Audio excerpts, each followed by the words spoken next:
चलो बचपन में तो मम्मी पापा करवाते हैं और बच्चा कर लेता है।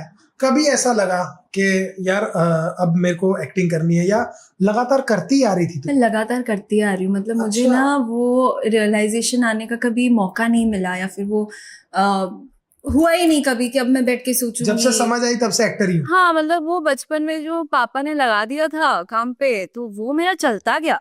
वो चलता गया, चलता गया, चलता गया। सिर्फ एक मेरी लाइफ में फेज़ आया था जब मैंने 2 साल काम नहीं किया था, और वो इसलिए नहीं था क्योंकि मैं ब्रेक लेना चाहती थी या मैं पढ़ाई पे ध्यान दे रही थी, समथिंग काम मिल ही नहीं रहा था। And I am someone who accepts failures very, मतलब मैं मुँह पे, मेरा एक लाइफ का मोटो है कि अपने फेलियर्स एक्सेप्ट करना सीखो। तो मैं अपने बहुत बड़ी फेलियर्स बात सबसे पहले एक्सेप्ट करती हूँ, तो मैं मुँह पे हमेशा बोलती हूँ कि यार काम नहीं मिल रहा, या ये नहीं हो रहा, वो नहीं हो रहा। मैं फिल्टर करके है। हाँ, नहीं। वो कि नहीं, ये नहीं कि I took a break, Yeah, I I was took a working on break. Myself, वो आई डिड सम कोर्सेज। नहीं सर, काम नहीं मिला था, सीधी बात। नहीं मिल रहा था। तो वो 2 साल का एक टाइम था, और आई थिंक वो जो 2 साल मैंने काम नहीं किया ना, उस चीज ने मुझे कहीं ना कहीं इस चीज की अहमियत भी सिखा दी ना वे, क्योंकि मैंने बहुत बचपन में शुरू किया था ना, तो सब मजाक मजाक में हो गया।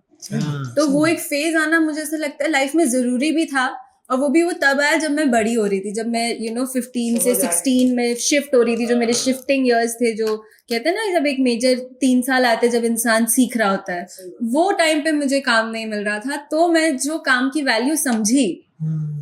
वो I think that is something जो मेरे खून में आज भी दौड़ता है।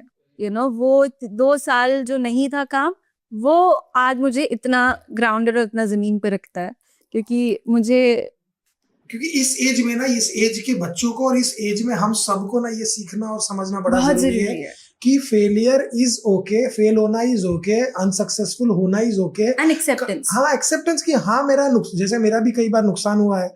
या एक मैं किस्सा बताना चाहूंगा। हम लोग कॉमेडी सर्कस, हमने 8-9 साल 10 साल कुछ काम किया था पूरी टीम ने। 8 साल एक जब शो चलता, फिर जब शो बंद हुआ ना, पूरी टीम को समझ नहीं आ रहा था क्या करें। चैनलों में जा रहे हैं, शो नहीं हो रहा, ये नहीं हो रहा, क्योंकि किसी ने 6-8 साल में फेलियर देखा ही नहीं था। आदत ही भूल गए थे। उसके बाद 2-3 साल खाली बैठे। उसके बाद इन सबकी लाइफ देखो, जो कॉमेडी सर्कस में भारती कृष्णा और सुदेश जी, कपिल भाई जो थे, आज ये सब लोग कहीं और है। वो कॉमेडी सर्कस का गैप आने के बाद में सबको लगा कि नहीं यार, अब कुछ करना है, अब लाइफ में कुछ करना है। और कुछ करने के लिए तुरंत नहीं होता है, इट टेक्स इयर्स, 2-3-4 साल, 1000 दिन तो देने पड़ेंगे ना आपको, कोई भी काम में। And एक तरह से लोगों ने आपको इतने साल देखा है, तो वो थोड़ा भूलने के लिए भी लोगों को वक्त देना पड़ता है कि अब वो मुझे उस कैरेक्टर से या उस चीज से भुला के आगे बढ़ पाए, मेरी कोई नई चीज में करूँ तो वो एक्सेप्ट भी करे। करेक्ट।